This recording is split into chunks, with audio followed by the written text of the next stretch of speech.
As our communities recover from Tuesday's storms, we're getting new perspective on the strength of the tornado that ripped through. Governor Abbott has now issued a disaster declaration for the area. Thanks for joining us here at 4. I'm Lisa Hernandez. And I'm Brandon Walker. Today, a new report from the National Weather Service on the damage in southeast Harris County. An EF3 tornado twisting a path of turmoil more than half a mile wide.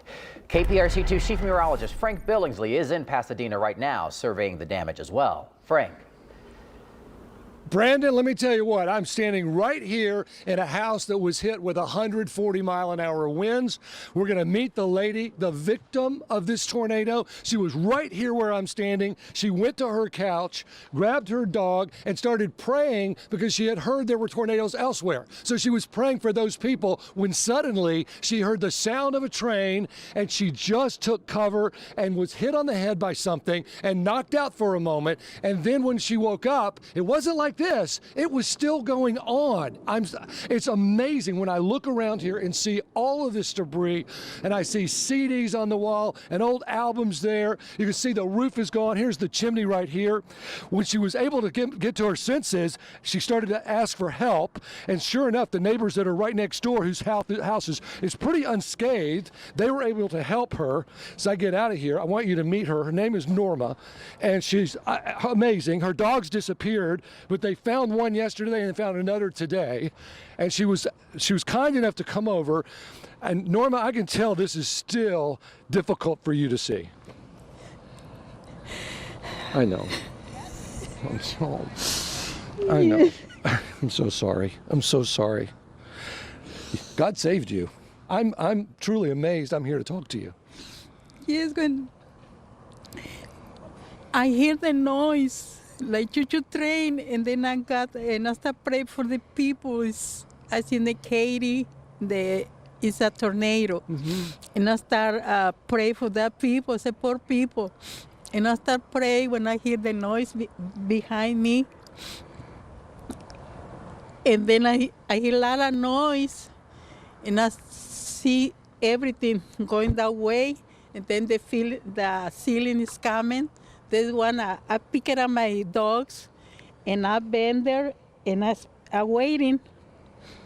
I think I'm dreaming, and I hear my dog Coco start cry, and I try to get up, but I can't. Something got in me, and I start take it away. When I get up, and I can feel in the air pass with me. But he don't touch me, the air, he don't touch me. The only thing I see the water. Water is coming behind my legs. So you're flooding at the same time this tornado is hitting you? Yes, and only thing I see the water is coming, the bottom to my head. Wow. And then the air is in my sides, going all over, everything, pass. Norma. And I know it's a miracle. It is a miracle. This is a miracle, God. God loves me. God sure loves you.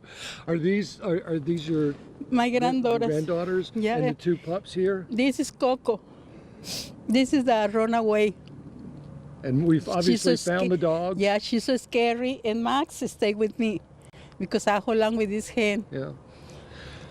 So the neighbors came. And then I stop right there. I can pass to the things, and I call my neighbors. I start help, and my neighbors is coming help me.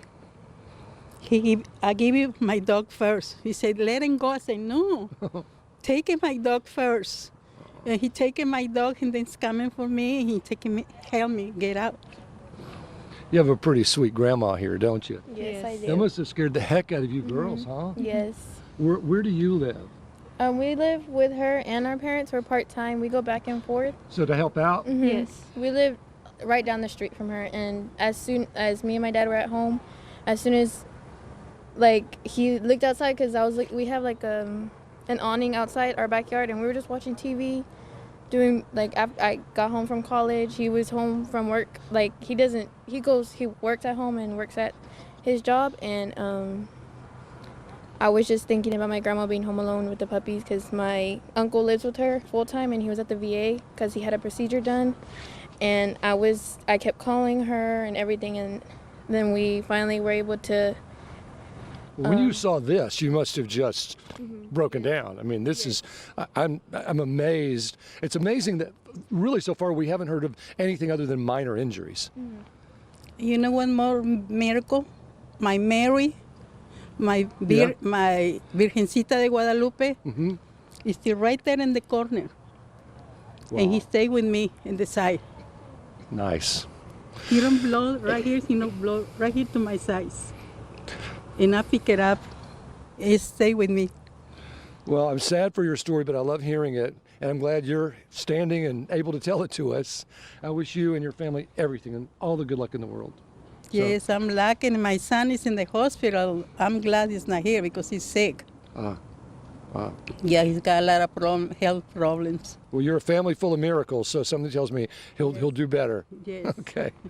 All right, we're going to continue this next newscast at 5 o'clock and 6 o'clock, talking to people who have survived this tornado, talking to people with some amazing video, talk more about it, even about some climate change. This is January, and we've had this F3 tornado, so a lot will continue to come up. Don't go anywhere. And Norma and your granddaughters, thank you again. God bless you. I'm KPRC2 Chief Meteorologist here in Pasadena. So grateful Lisa to the Brandon. entire Ayala family for opening up and allowing us to tour that damage with them. What an experience. My goodness. Right, most definitely. Happy grandma's safe. Also, we're thinking about her two granddaughters who have to be really busy living between both homes there, taking care of the family. So our hearts do go out to so many people there. Frank, we do thank you.